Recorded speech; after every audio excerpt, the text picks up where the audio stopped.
Welcome to Pithy Musings, episode 9. Here's a coveted mug. Hello, Eva. What you got in that mug? What you got? I'm going to promote Salt Spring organic coffee. Okay, I see the brown inside. Yes. Mm-hmm. Yeah, and I put a dash of cinnamon in. And then I shake the soy milk extra hard to give it foam. The soy milk. We're gonna have to get you one of those frothers. I know, you're like the 9th person who it's said it's a really good investment. I know, I've heard it's this tiny little, and then it would so satisfy. Delish. What you got in yours? What I drink, I usually have one coffee in the morning, and then throughout the day, it's lemon ginger tea. Oh, the lemon and the ginger. Mm-hmm. Oh, good for you. Good for the tummy. It is good for the tummy. Well, so today's episode is on why friendship makes us better humans. And again, I think it was a topic that we came up with because Pithy Musings is all about putting the funk back into being human. And the pandemic has really challenged us in thinking about what matters and tuning into values. And one of the things around putting the funk back into being human is friendship. And so we were curious about it. Yeah, and not just friendship as it relates to our personal lives, but friendship as it relates to our professional lives. So Pithy Musings, again, is about the entire human experience and not extracting one from the other, or just talking professionally or just talking personally, but looking at the whole human being. So yeah, you're right. The pandemic got us talking about, well, have friendships been impacted in some way for the last year and a half or 2 years? And I think the resounding answer is yes.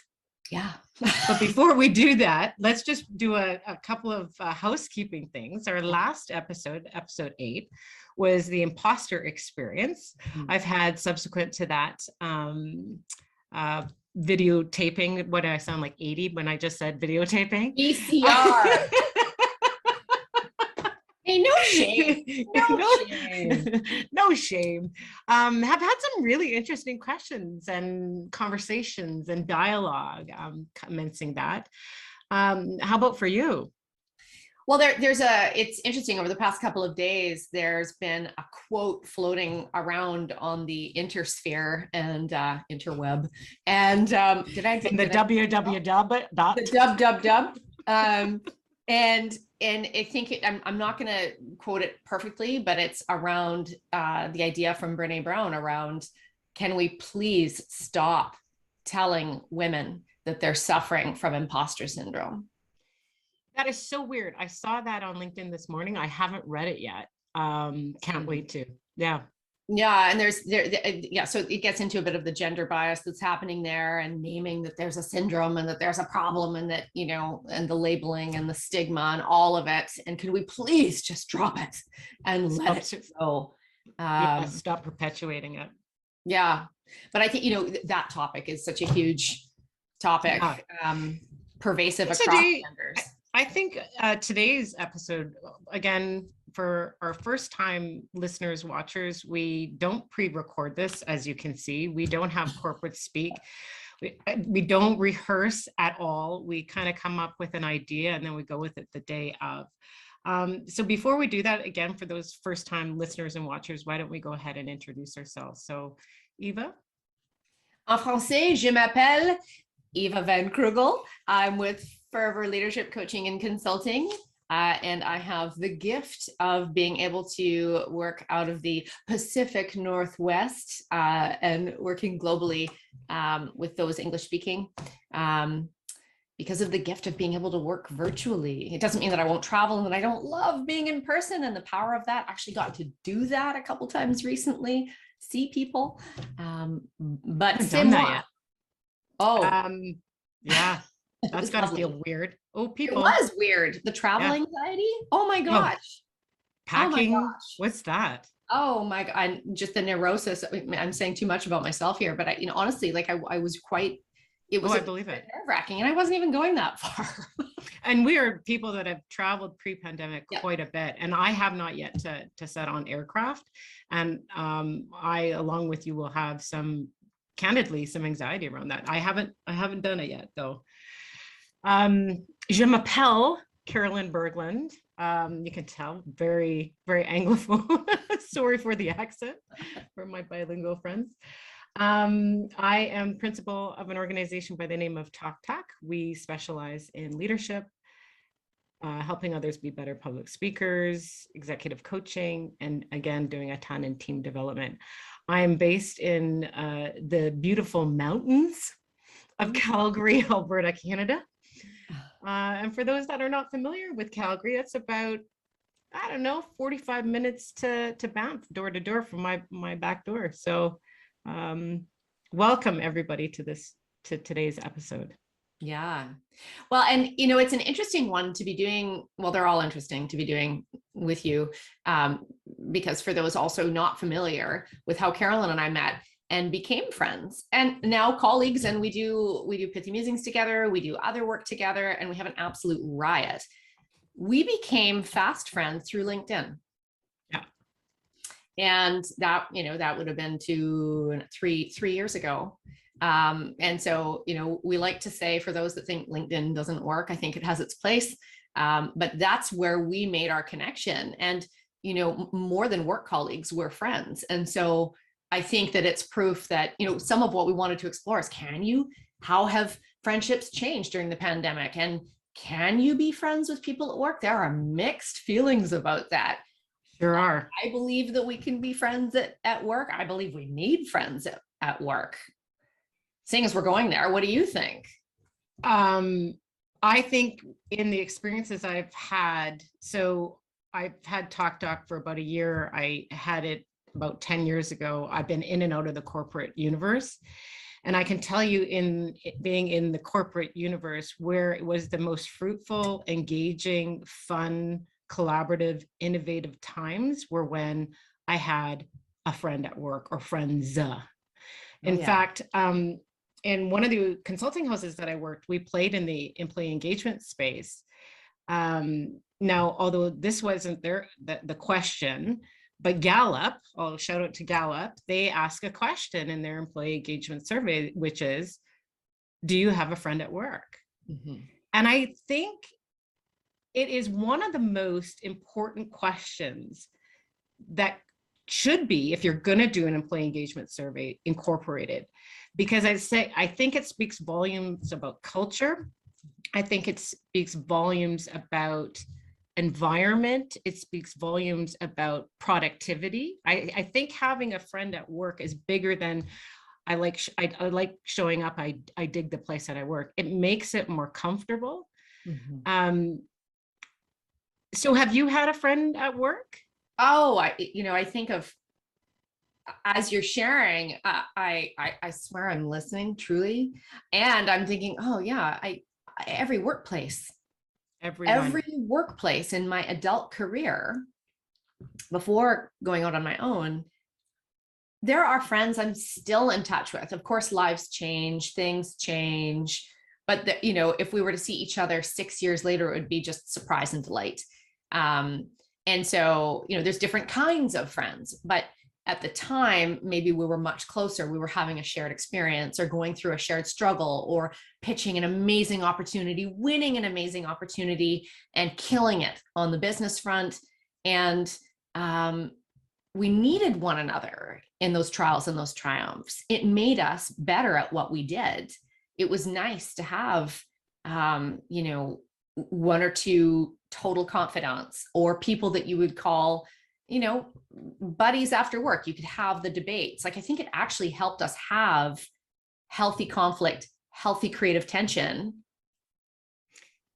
And then, you could still, kind of have a healthy, you just sort of bust one another a little bit and challenge conventional thinking. And then you could still go and have a beer after work or whatever you choose to drink. Well, I think it's a safe landing space, and I think we all need that. So someone to even commiserate with, not necessarily like the negative side of that, gossiping and doing all that business, but someone to empathize with and that knows the work environment, right? I was thinking as you're talking, I mean, my first job at a university was with a little company by the name of Kellogg's. Yeah. And that's 25 years ago, 26 years ago, whatever it was. And I still talk to people there. And then I think about my career. With every role that I've had, I've taken one or two or more people along the journey that I still talk to this day. So it's a bond that gets formed that is like none other. It's very unique. Yeah, I actually think that having friends at work can feel like a lifeline. Yeah. Especially through change, especially through the pandemic, where so many communities and organizations are in so much flux. We all need somebody to talk with and to connect with who share values with us. I think the key is, if it's at work, is it a safe, trusted place where we do share values, and where if we're in a vault, we're in a vault. You're confidant for a reason. And the moment that's broken, that's a really hard place to go. But so I do think it's, we can't be friends with absolutely everybody at work, just like we would everywhere else. We're selective, and there's so many dynamics, right? Because then, well, let's go there. Let's talk about the pandemic. Let's talk about cliques. Let's talk about a couple of things. Let's maybe start with cliques, and then we'll go into the pandemic. So have you ever been in an environment whereby it was cliquey, meaning there's little groups of friendships in that organization? I'm sure you have. I'm sure listeners and watchers have had that experience as well. One of the experiences I had was where the manager, my leader, had a clique with a couple of people, his friends. So to permeate into that clique was next to impossible. I certainly never figured it out. And one of the things I used to say to my best friend at work there, I would often say, that Sesame Street tune, one of these things just doesn't belong here. Like I couldn't fit in. And it's because of these friendship cliques that existed. Oh, that totally reminds me of, actually, before I go to that, how did that make you feel at the time? I couldn't figure it out, because I think part of my core value, as we've talked about in the past, is kindness. I think I treat people well. I think I respect people. I'm not for everybody, and maybe I'm not going to be friends with everybody. I will certainly be friendly, and that's a difference. So I couldn't figure it out, and I felt very left out, candidly. And being left out is not just that feeling of isolation. It's bigger than that. I wasn't afforded the luxury of contributing because I wasn't in that clique. I wasn't afforded to be creative and innovative. I wasn't afforded the luxuries. If there was a strong bond there with all of this leadership team, then we would have been able to do that.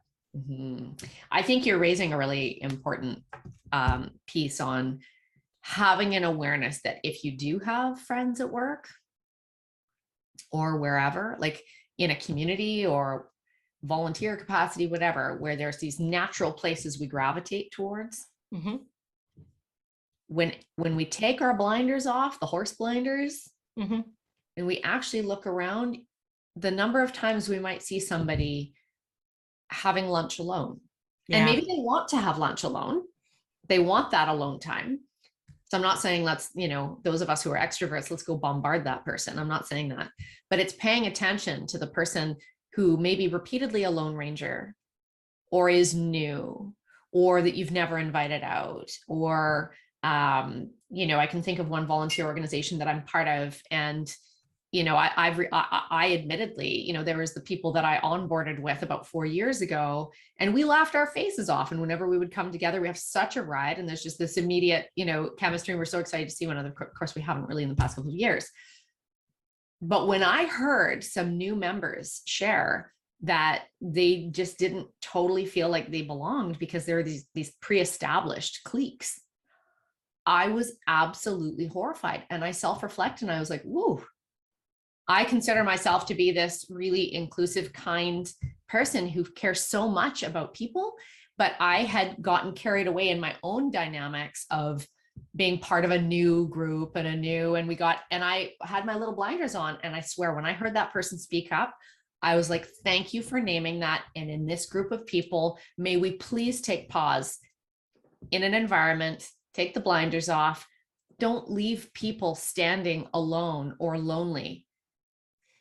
It kind of reminds you of junior high and high school. So this business just doesn't go away, right? Like even in the work environment. But this is like a volunteer community of professional people of mixed ages who stand for really, really positive values and good intentions and do a lot of really beautiful things in community. So it's even happening. So we're still human. We're fallible. We're going to make mistakes. It's just having an awareness that I was so horrified. I felt deeply saddened to know that I had played a role in that. Yeah. I can't say that that's been my norm by any stretch, but interesting. So it's good self-reflection, right? Totally.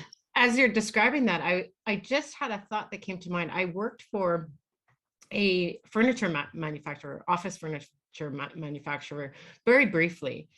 I looked after their leadership development program, and I became friends with some of the people in interior design and some of the other areas.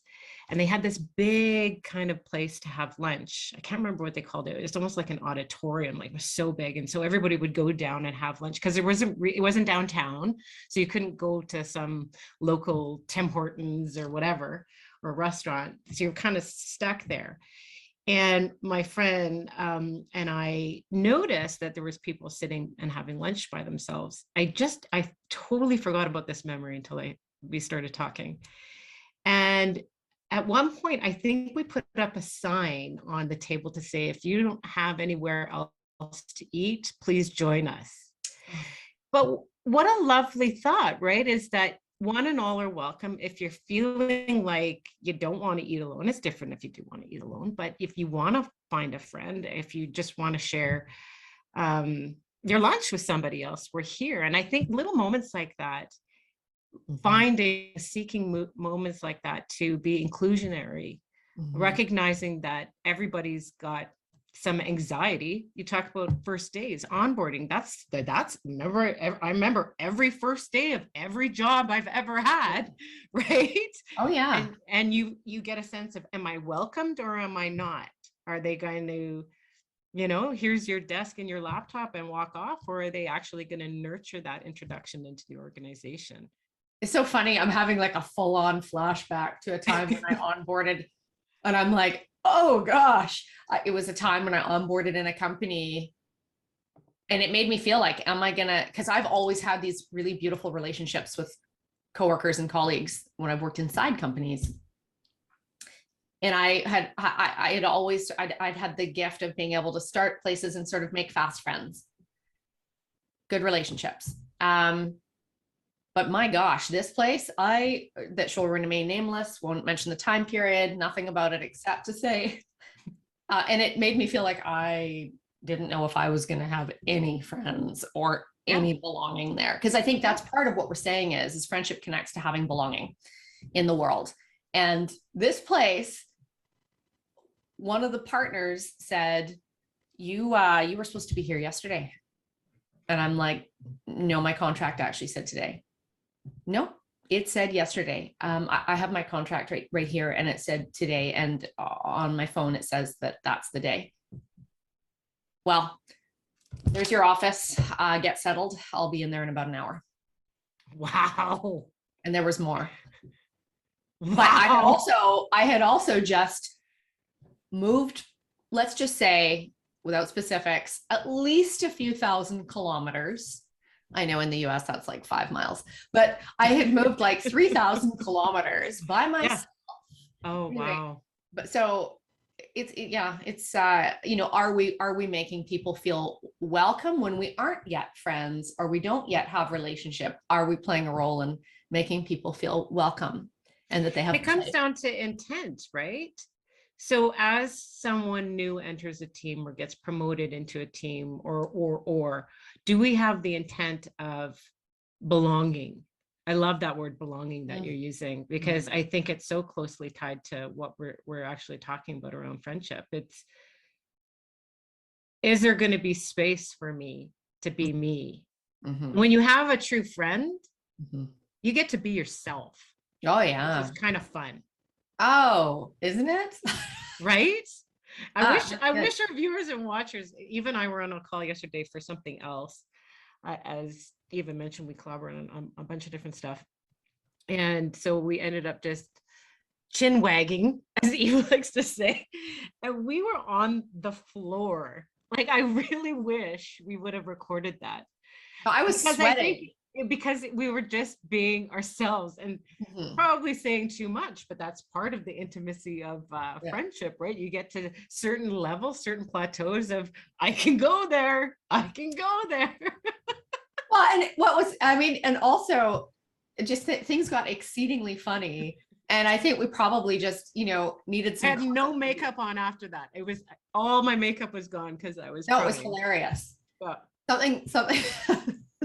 Something about spray tans and bodybuilding. You and I without going to the gym, and we would call it menopause bodybuilding. How would we show up in that lineup? Here we go. So there it is. Yeah, no, that was imagery. Good. Oh, that was good.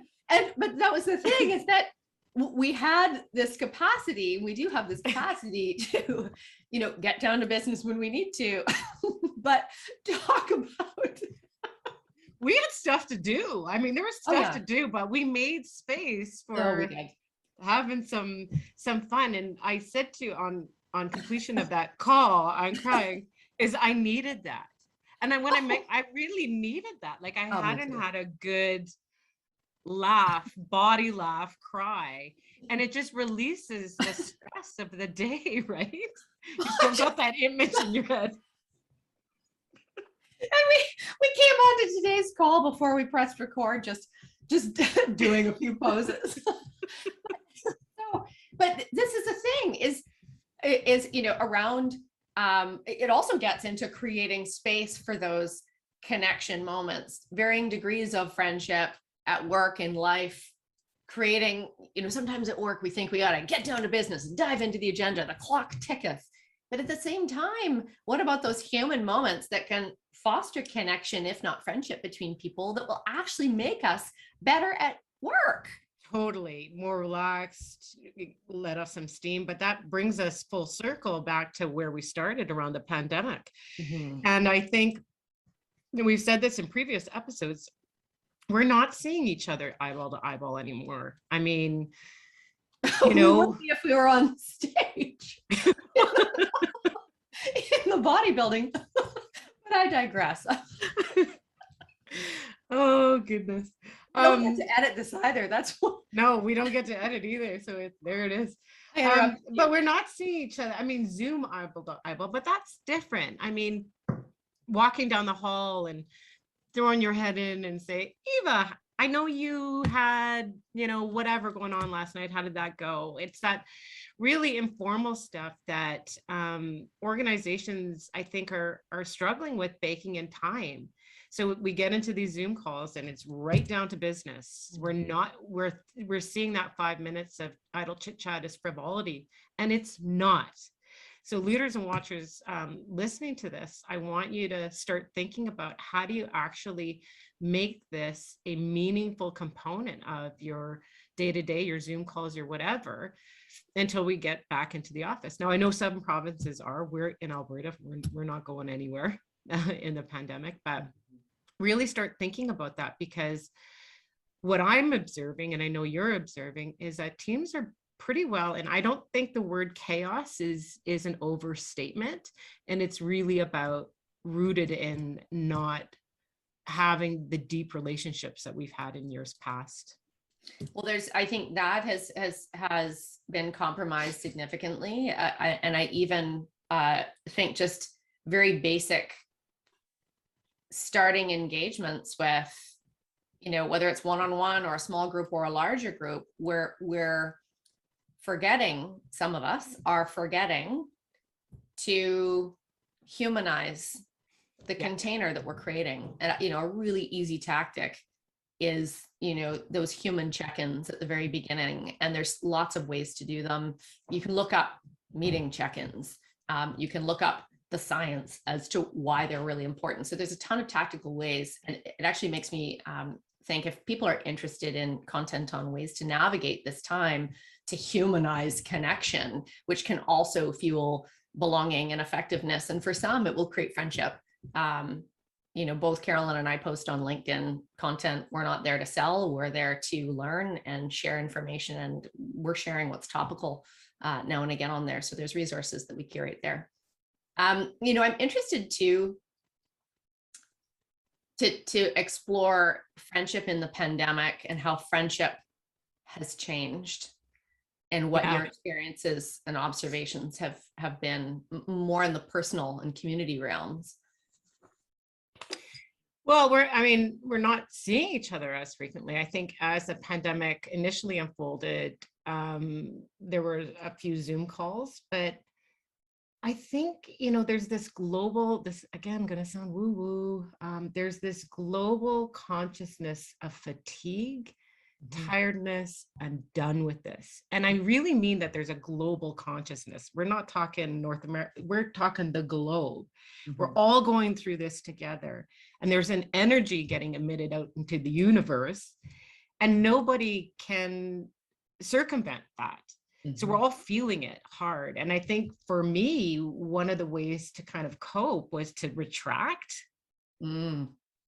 right? Which is not typically my way of being, but finding your own way to cope with this onslaught of, what is this thing? How do we not work in an office? I'm not going on a plane. My world couldn't look any more different. And that's going to impact friendships, right? It's a complete shift in how we show up. How about for you? Well, what I appreciate about what you're saying is there is something that we've touched on in a prior conversation, was it's really interesting. When you go through a pandemic or loss or grief, illness, major life events, you learn who your friends are, who your really close friends are. And I think there can be varying degrees of friends that can still be considered friends that have place in our lives. But you definitely notice. But what I love about what you're sharing is, what's my role in what's changed? And in the pandemic, I've always been very social. I love the relational space. I really enjoy people. There's an old joke that I remember someone, all right, fine, it was an ex-boyfriend, who used to say, it's not that I'm, oh gosh, I hope I can remember it. It's not that I'm antisocial. I just don't like people. And I actually, I find it pretty funny. And the notion of that was, being selective about who you choose to bring into your very personal and private orbit. Because I am a very private person as well. And in the pandemic, I've gone inward. I actually think, somebody that wants to study what's happened to extroverts during the pandemic, I think that I've taken on more introverted tendencies. At the same time, the context has shifted where my practice is very busy. we use a lot of deep energy to be present for folks and to be of service to folks. Yeah. And so and it's all online now.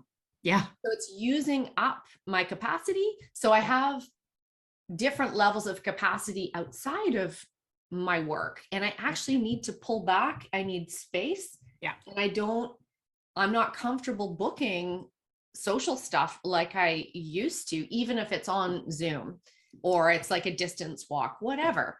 I have different capacity. It's shifted. And so how's that affected me or how I show up as a friend to others? I didn't know what was going on, and I wasn't too sure. And I've just asserted boundaries, and I've just said, the truth is I kind of tap out after maybe one social thing a week.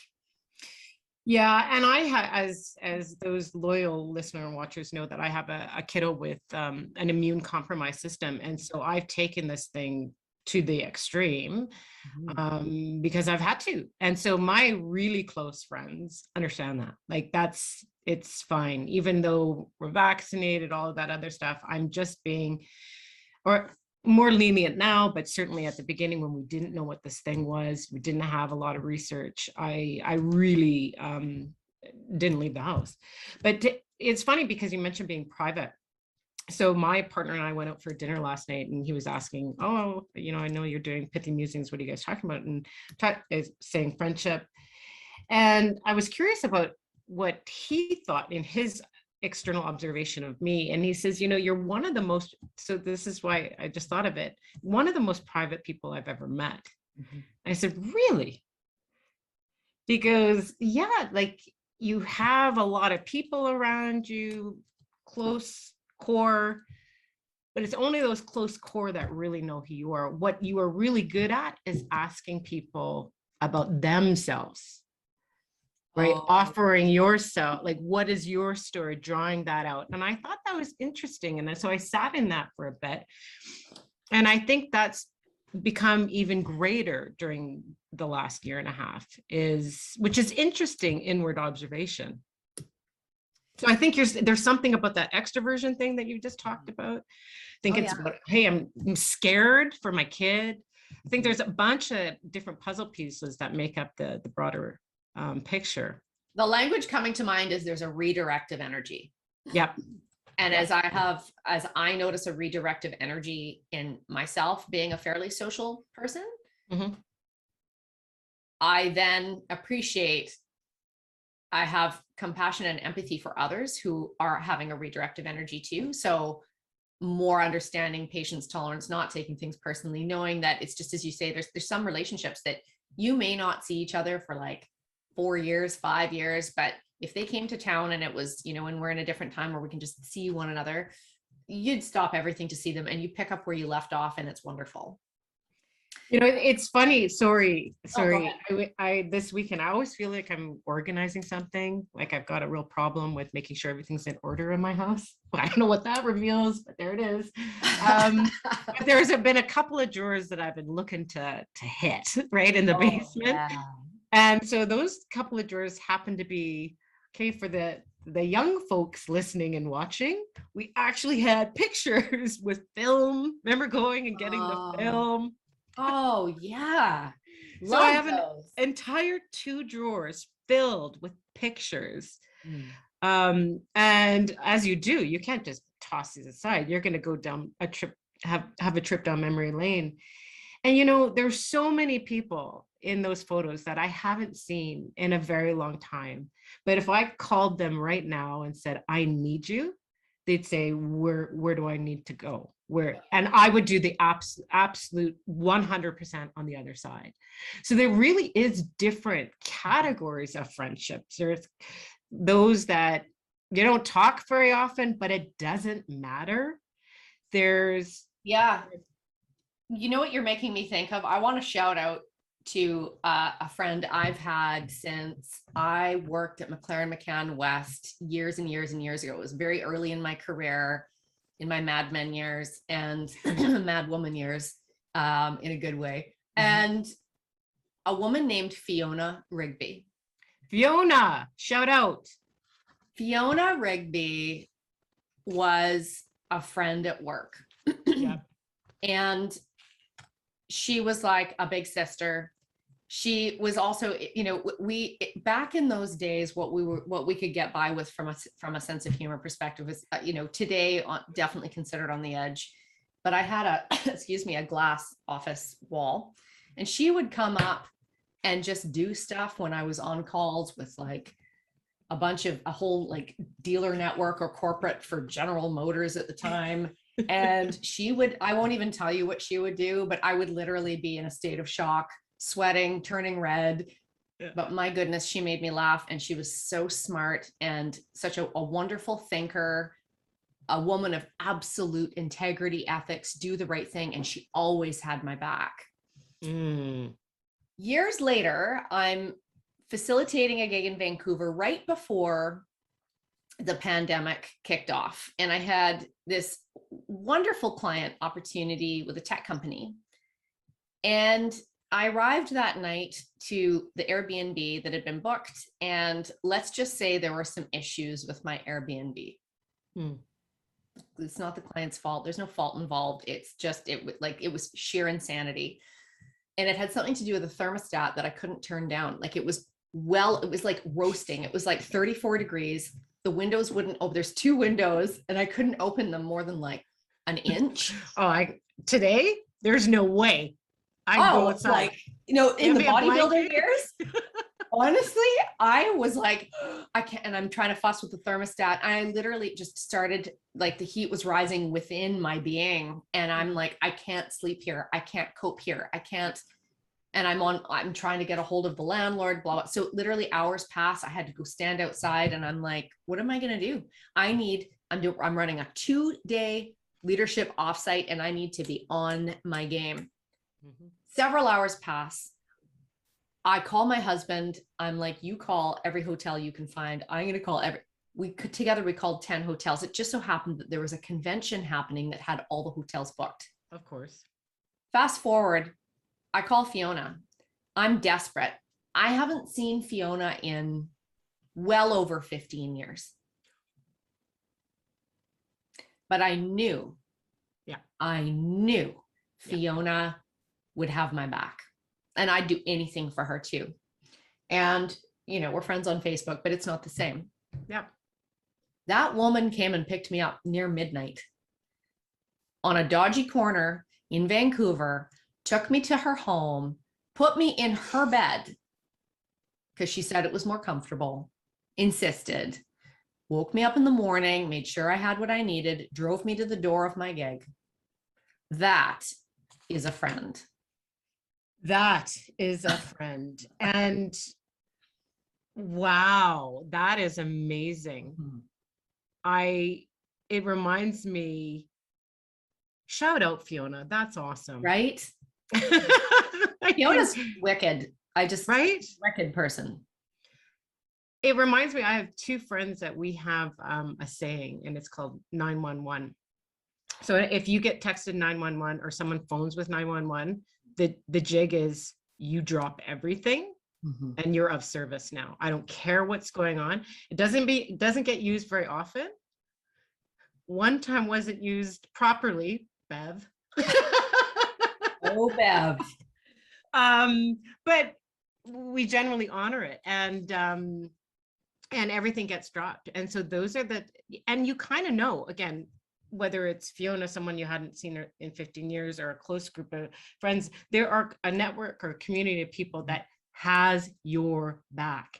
And you need that personally, and you need that professionally. Like, I'm thinking throughout my career, if I didn't have that professionally, that would be devastating. Or if I didn't have a safe place to land.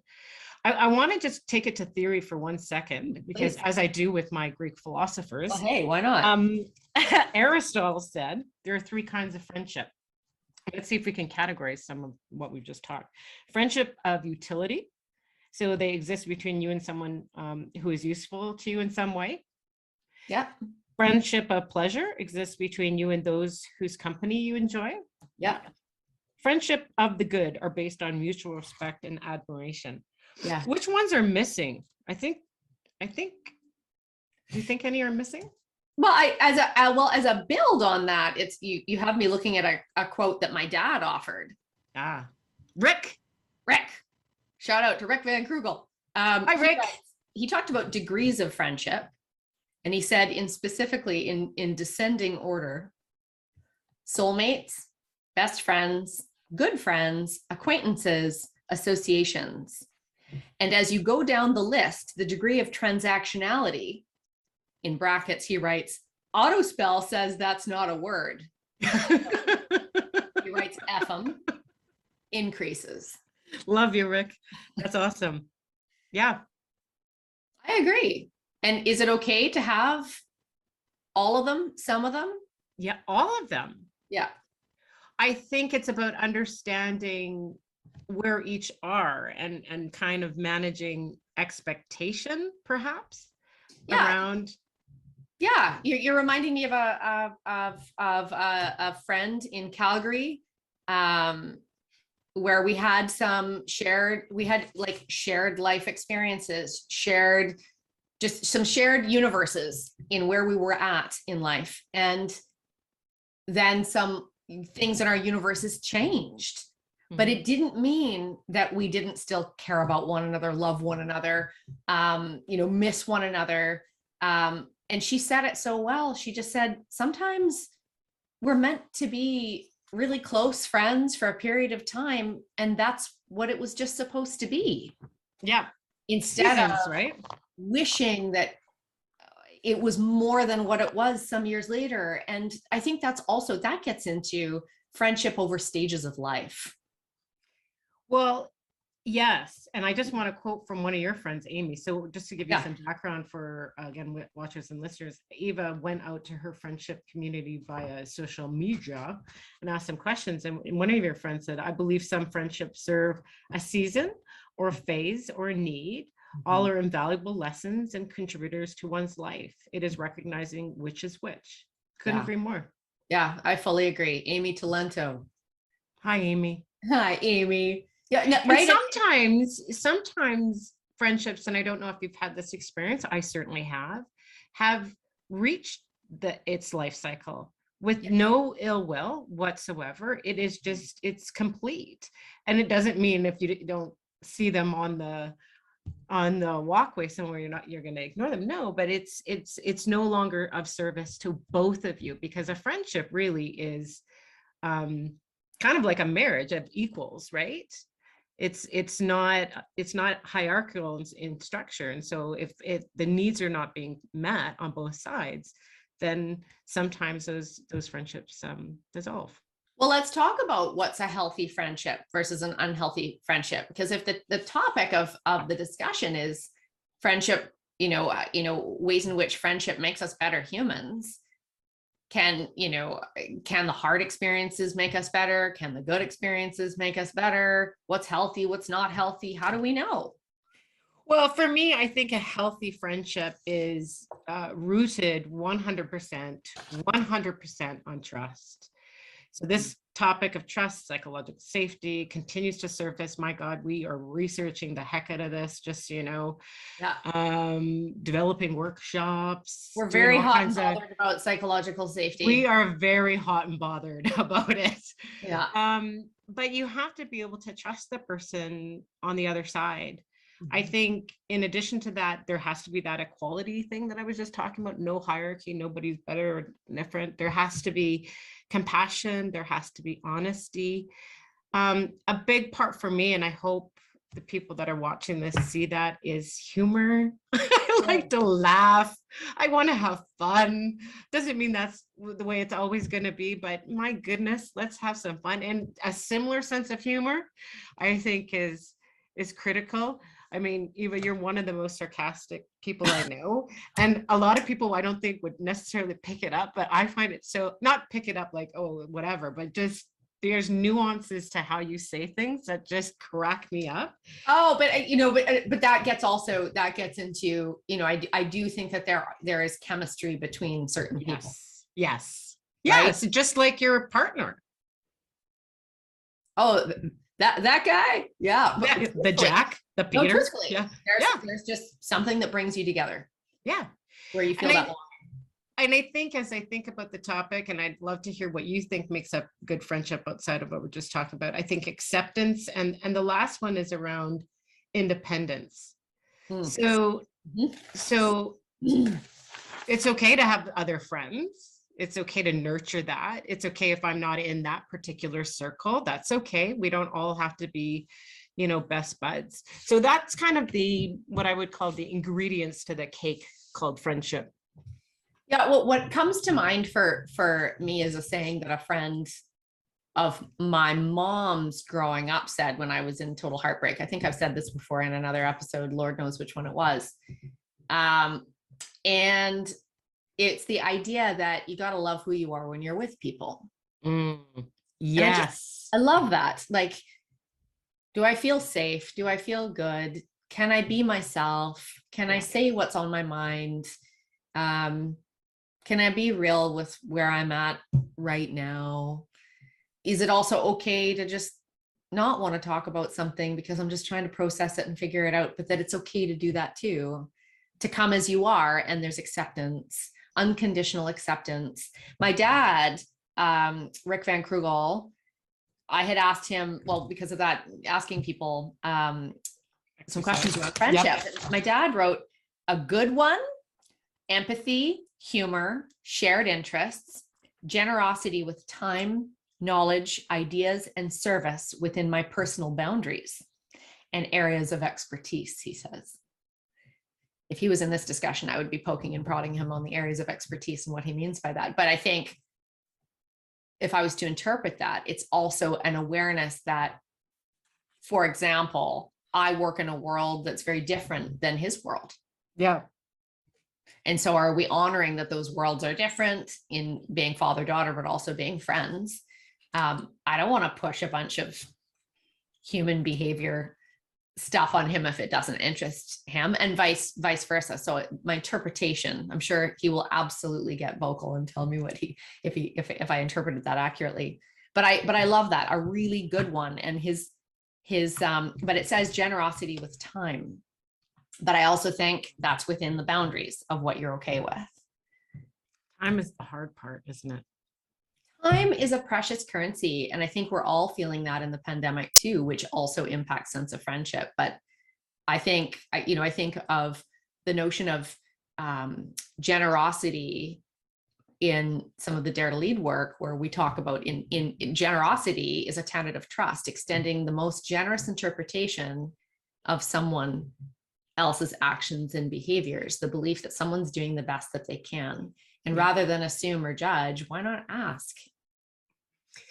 Yeah, I think I saw something on social media the other day, and I'm not going to get this wrong, but basically, if you were important enough, they'd make time for you or something like that. And I kind of disagree with that, because I think you have to, because time, I don't have a ton of it. No. And so one might interpret that I don't have time for you, therefore you're not important to me. And I don't think that's accurate. I think this is a moment in time for me, in pandemic, in raising a child that I have, and honoring and respecting the fact that, hey, I can't do all the stuff that I used to do, doesn't mean that that's not going to be the case tomorrow. And I would hope that those that are around me have some empathy around those constrictions right now. I think there is something to be said for just little acts. Sure. And I'm sure some close friends will be like, "Oh, Eva's a texter," and I am a texter, and I am a messenger, and sometimes it's just in those early hours at 5 a.m. when I get up and I'm in the dark and I'm having that, and I just suddenly will think of someone and I go, "Oh, it's that first day on the job for her." Yeah. Or, "Oh, this person's had a lot of loss. I just want them to know that I love them so much. And I'm thinking about them." That's lovely. Right. So it's just these little things. Or so even if we can't give time, there's little micro moments when we're just thinking of them, to share that, to say that, to notice them, so that, because I think what is happening for some is isolation, aloneness. We're seeing an increase in mental health, and issues come up for people. And even our beloved introverts, we all want belonging and we need connection. We're not meant to do this alone. No. Well, and that's really where Pithy Musings came from. I want to do a podcast. You want to do something. And we're like, well, let's do it together. Yeah. Way more fun than me sitting by myself. Oh, forget about it. Oh, forget about it. There's so much that I don't know about you. There's so much that I do on my own and ferociously and independently and sure. And, but yeah, we're not meant to do this alone. So it kind of begs the question for me. Again, I was thinking about this last night, going, what about those that struggle with developing authentic friendship, whether it be personally or professionally? So what kind of advice would you have for that? Because it happens, right? I've been there.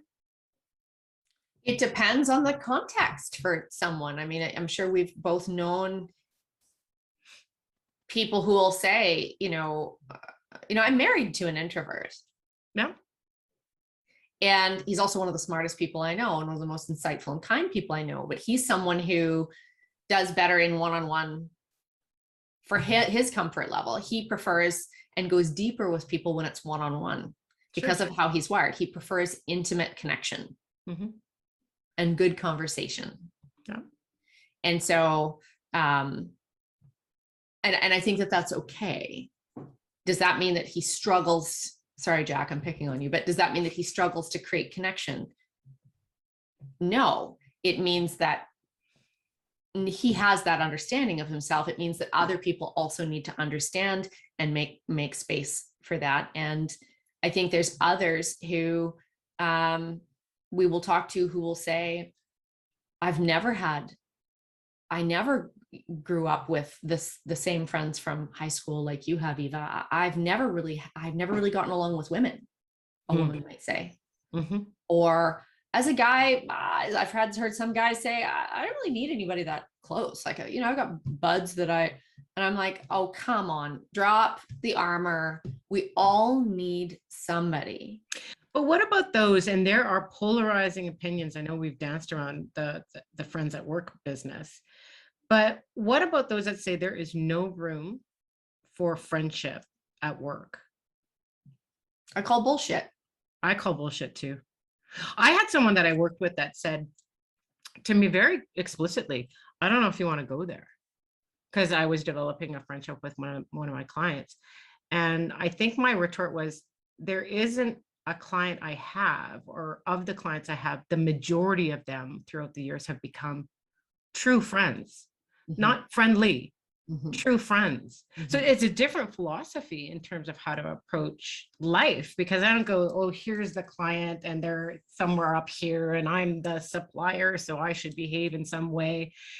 Humans are going to build connection despite roles, responsibilities, space in the universe. Well, so that was a very different philosophy. Like, I don't know if you want to go there. We don't.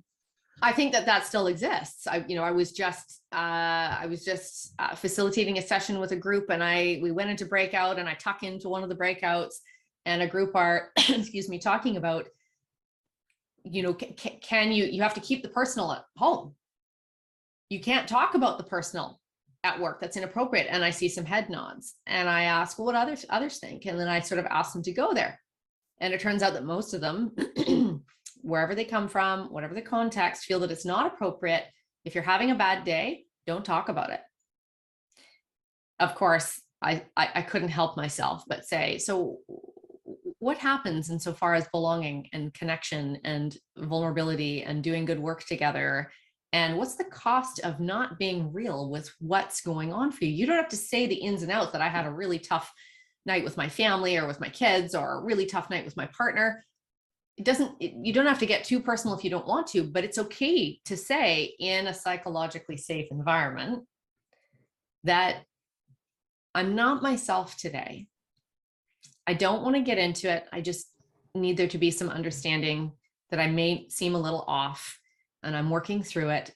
I really hope that there can be some understanding and acceptance for that. But I'm curious of those that reported, like, hey, personal stays at home, like, what what would be the ramifications for bringing your whole self to work? Like, what's the argument for that? I think it's legacy Yeah. belief systems. Yeah. And it's probably embedded in the system, which has been around for a very long time. Sure. And so there's these sort of unspoken, unwritten norms that have developed organically and systemically over time that were surfacing in the conversation. Yeah. So it did open up, is it okay to have friends at work? Oh, it's okay to have friends at work. Okay. And in having friends at work, do you also share truths in order to navigate the day? Yes. Well, okay. And for those, in leader positions in particular, I initially talked about that Gallup question, do you have a friend at work? But let's put some data around this and the importance of actually nurturing a culture. What you laughing at? I'm like, let's put the data on it. We love our data, our concepts. Well, they said 2 in 10 say they have a BFF at work. Only 2 out of 10 people. I'm assuming this is North America. Gallup offers boosting that percentage from 6 out of 10 would enable fewer safety risks, more engaged customers, higher profit. So we're not just saying it, this is a nice to have, let's nurture this in the culture, let's whatever. You do this, it has a direct implication on the bottom line of your organization. It matters. So back in the day, I mean, sorry to kind of go on here, but not at all. So engagement was the big buzz. It's not just about employee engagement. It's about that entire employee experience. Yes. From entry into the organization through to onboarding, to coaching, to development, to how you exit someone or the organization, including how do you nurture a friend environment. Again, I want to offer that I don't expect everybody to be best friends at work. No. What I offer is that you are friendly, you are respectful for those that maybe you just don't dig and that you don't have the chemistry that you have, like an Eve and I. Like sometimes that happens, you just don't have the chemistry. That's okay. But the culture, it promotes the intent of friendly, respectful, trust, psychological safety, because it matters. And it's not just Gallup looking at this. There's I'm not going to bore you, our watchers and listeners with all of the different studies out there, but I think that's sufficient to say, yeah, it's important. Yeah, and I think, bottom line and innovation and all that good stuff. But, and, the fundamental belief that culture is a living, breathing entity that is co-created. Sure, leadership sets the tone, but it's co-created. And so every act of, hey, I noticed you weren't yourself in that meeting. I wonder if you're okay. Do you want to chat? Or, right, like, just, does that mean you're going to be best friends? No, but it's almost, we think of the varying degrees of friendship.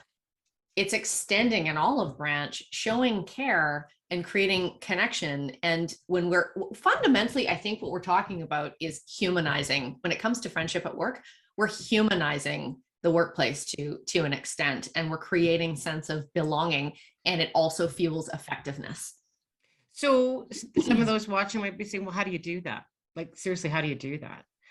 So one of the ways you and I have done this is when we are facilitating workshop, we'll always start with an icebreaker. And that icebreaker is to get to know our participants a little bit more. So it might be, during the pandemic, what hobbies have you, picked up? Or what kind of foods do you love to make? Or whatever it is.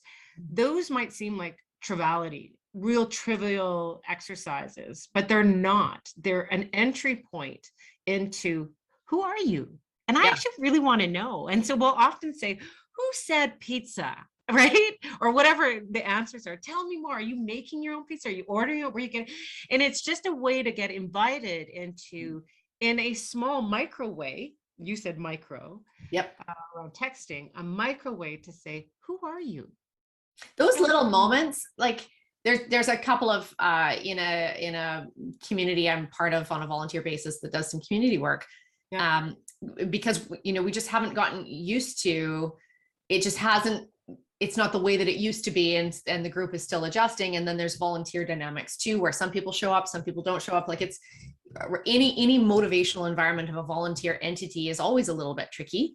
Yes. And I really pay homage to the people who decide to take on leadership positions in organizations like this. But we've been talking about, okay, it's a couple years later, we have got to do some check-ins. There was worry that it would take too much time. It can literally be done in 5-10 minutes.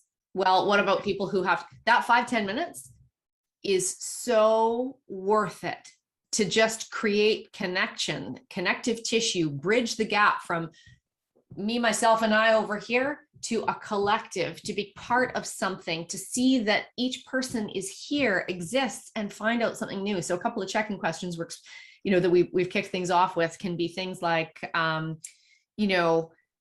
what is some kind of gift or opportunity that has come of the pandemic for you personally? Oh, good one. Oh, I'm totally stealing that. Go for it. Or, what is something that you've learned about yourself over the pandemic? And, like there's so many places you can go, and then you go into little dyads and you chat. Anyway, I mean, we could go down that path forever, but the how is, I think, permission, creating space. It also comes down to an environment that is psychologically safe, where it's okay to be me on a good day and a bad day. And I agree that the leader sets the tone. So leaders listening to this, like, listen up. You set the tone. Oh, totally. Yeah, we all have our role in this, but the leader sets the tone in terms of how vulnerable people are willing to be with one another, how much they're going to show, particularly in a group environment. Well, and in our personal lives, there's something that's also I didn't touch on that I feel a sense of responsibility to touch on, and that is like, how do you know when it's unhealthy? And I was thinking about this last night, and I'm like, and there's all sorts of things we've looked up, and we do sort of dig around and see what's out there. But I was just thinking about my own life and over the life stages, when it's worth investing in or not worth investing in any friendship at all. I think if you're left self-questioning, if you feel unsafe, if you can't feel yourself, like you can be yourself, if it's one-sided a lot of the time, and you're just listening all the time, most of the time, if you feel sucked dry, sometimes there's a dynamic where you're like, I don't know what it is. I just feel so tired. I feel so drained. Tune into that energy. It's the body giving you a signal. Yeah. If it's unpredictable or unreliable, somebody not showing up or somebody not owning their mistakes and being accountable that, yeah, I missed that date. And I think, those are some of the signs that it's okay to love and let go. What about you? Yeah, I agree with all of those. I would add, the one-sided thing I can identify with for sure. Two things. One is just instinct. I'm not feeling good. That's based on one of the things that you said. It just doesn't feel good in the body. Mm-hmm. I'm not feeling energized. I'm feeling depleted. Mm-hmm. Now, that doesn't mean that if there's something going on and you're receiving and you're being the receiver, that of course that's not going to feel good, but you're supporting your friend. That's not what I'm talking about. I'm just saying on a fairly regular basis, not feeling good energy. And I think the other is really interesting, and that's gossip. Not a big fan of the gossip. And so when others want to come to me to gossip, I always struggle with that because I don't know what to do with it. I mean, to a certain degree, if you're concerned about another mutual friend and you're chatting about how to support, how to help, whatever, that's fine. But those I've had relationships over the years where that's been the predominant anchor of that. Let's talk about this person, and that no longer serves. So I would say that's an indicator of an unhealthy friendship as well. I think that it's my rule of thumb is always, I don't want to say something about someone that I wouldn't say if they weren't in the room with us right now. Yeah. Yeah. That's a fair rule. And, I really try to live by that. I also think that there are times where we might need to process how to handle something with a confidant. Sure. Is that gossip? Or is that healthy processing to land on a more positive outcome, or to explore possibilities and pursue some sort of positive action? Yeah. I think they're quite different. I agree. When we're sitting in gossip, and we could do a whole episode on gossip and what's healthy and what's okay and what's not okay, because I think we are hardwired. We're hardwired to want to gossip. And I think that would probably transcend a lot of cultures. Yeah. Oh yeah, without question. But you know what I mean, right? It's that Totally. It's not about walking through a problem. It's when it becomes paramount where it's just gossip, just to hurt, not to help. You know where I want to go, because we haven't talked about this, but in the notes that you made, I don't want to steal your thunder, but I do. I don't know. Go for it. No, I don't want to steal your thunder. You're not stealing thunder. Speaking of friends, my friend Suzanne, shout out to Suzanne.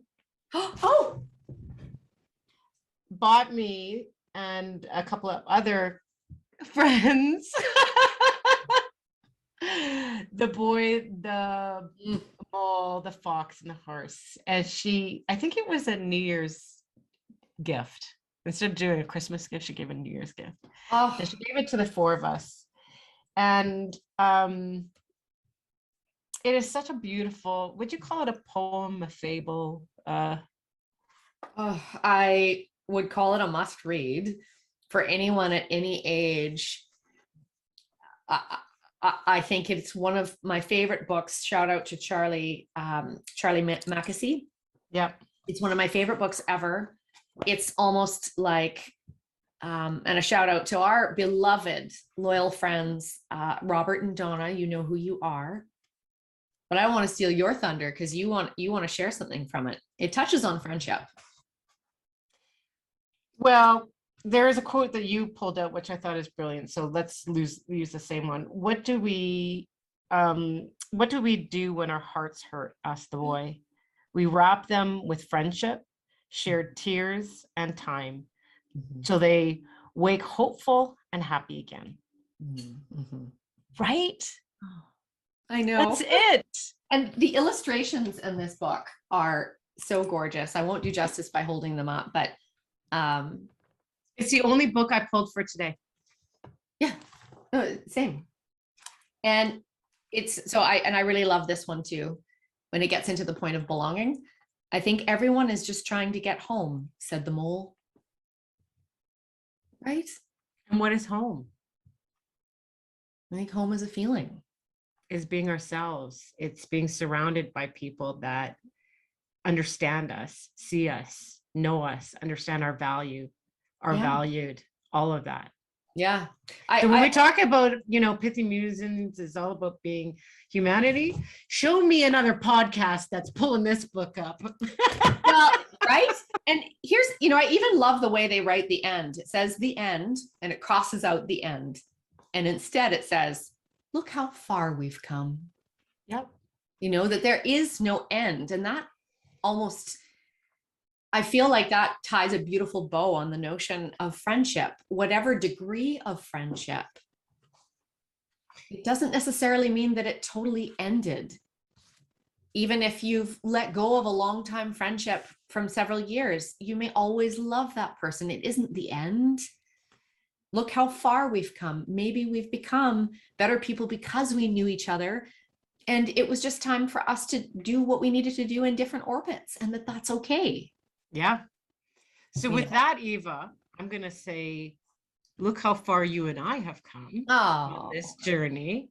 We started Pithy Musings in January. We do this once a month. We're on 9 months. Look how far we've come, but look how far we're yet to go. Totally. Right? So with that, do you have any top tips, takeaways that you want to give to the folks that have stuck in there for the last hour with us? Well, even on this one, I feel like we've kind of said it, and why at the beginning, why does friendship make us better humans? Maybe have a think for those listening, watching, ask yourself that question. Why has over your lifespan, why has friendship played an important role in your life? How have things changed? What do you accept? What have you learned from it? What were the gifts that came of what you've learned? How have those friendships of the varying kinds made you in part who you are today? I really believe, I honestly, there are friends, I have the gift of friendship in my life that are like family. They are extended family and they know who they are. And what, honestly, I think in this whole pandemic, I've learned of many things, but some of the things that matter the most, many of us are looking at that. And there's no question in my mind that connection and friendship is at the height of the list. A sense of belonging. I love that word. Well, totally. Isn't that just, that there's that thing in coaching training years ago that they tell you everyone wants to be seen, heard, and understood. Yep. Isn't that a fundamental truth? And friendship of varying kinds at various stages of life, at work and in our personal lives, I think helps make us who we are. Yeah. And I think as we think to the future, it's so interesting that I think that, again, woo-woo, the universe brings you the people if you're open to receiving. So the right people come into your life at the right times, at the right level of friendship, relationship, exactly when you need it, if you're open to receiving. Mm-hmm. So what I mean by that, I've met people that haven't been open to receiving, and their body language and I got enough and I don't need.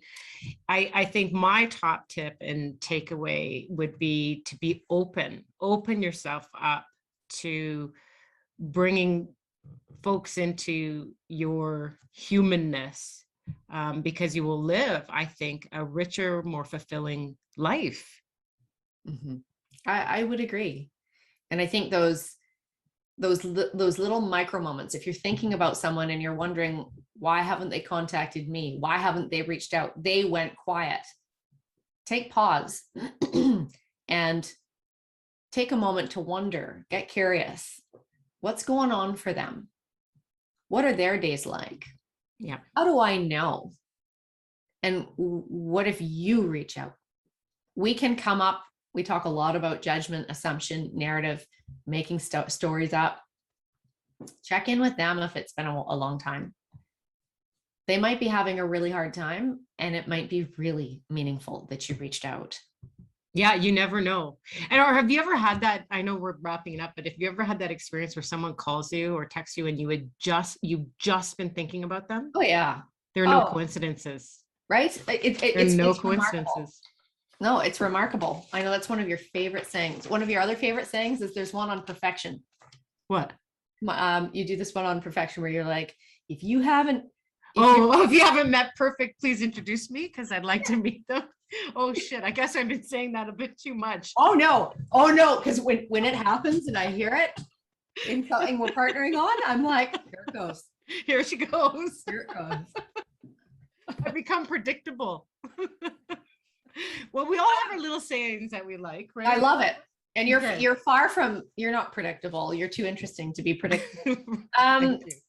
So, thank you for indulging in the conversation on friendship. I'm sure there's so much more there. And thank you to friends and family who also commented. There's so many quotes that we wanted to be able to share and we wanted to get to, but the work of that beautiful community that participated also sort of helped us cement some of our thoughts or validated some of our thoughts on some of what's been discussed today. So thank you for sharing your voices in that. These mugs, these hold a lot of whatever you drink. They're actually quite sizable, and they're good quality, and they're in these special little boxes that we ship. And we send a little love note. So if you want a Pithy Musings mug, it's so simple. You just simply offer a comment or something that you're curious about, or offer us some feedback. The only caveat we always say is that it's psychologically safe and constructive. You can be candid, but make sure that it follows in that criteria. Comment though, and we'll reach out, and we would love to send you a Pithy Musings mug. We want to say one thing really important. Yeah. If you haven't yet subscribed, and you might be going like, why are they always about the subscribing thing? Candidly, the more subscribers we get, the more we can do with this. And so we really have brave visions for this video podcast. And so that's candidly why we're asking you to subscribe. So if you haven't, there's a little button underneath the channel to go ahead and do that. Where to find YouTube. us? All you got to do is look up Pithy Musings YouTube channel, and there's a little subscribe button. And our next target is to get to 1,000 subscribers. And so that's another reason why your feedback really matters. You can write us privately too. Carolyn is at carolyn@talktalk.ca. You can reach me at eva@livewithfervor.com. And we also have a disco playlist, and it's disco funk, thus the disco balls. But it's a fun little playlist, and it's on Spotify. You just look up Pithy Musings. We've got a channel there. Anything we didn't talk about? I really want to encourage people to listen for episode 10, where we shake things up. We are inviting others into the podcast. We always had predicted that Eva and I would do this together for a certain set number of episodes, and then we would open it up. So we are going to be opening up. So stay tuned for more details on that. Yeah, to come in the weeks ahead. I think that's it. That's a wrap. Thank you for being my friend, Carolyn Berglund. Thank you for being my friend, Eva. Can't wait to do the. Oh, we're gonna do it. I just don't know how many subscribers we would get if we were to do that. I think it might be questionable. Well, so until next time, until Pithy Musings episode 10, our wish is that you stay pithy and keep musing. Thanks, Eva. Thank you.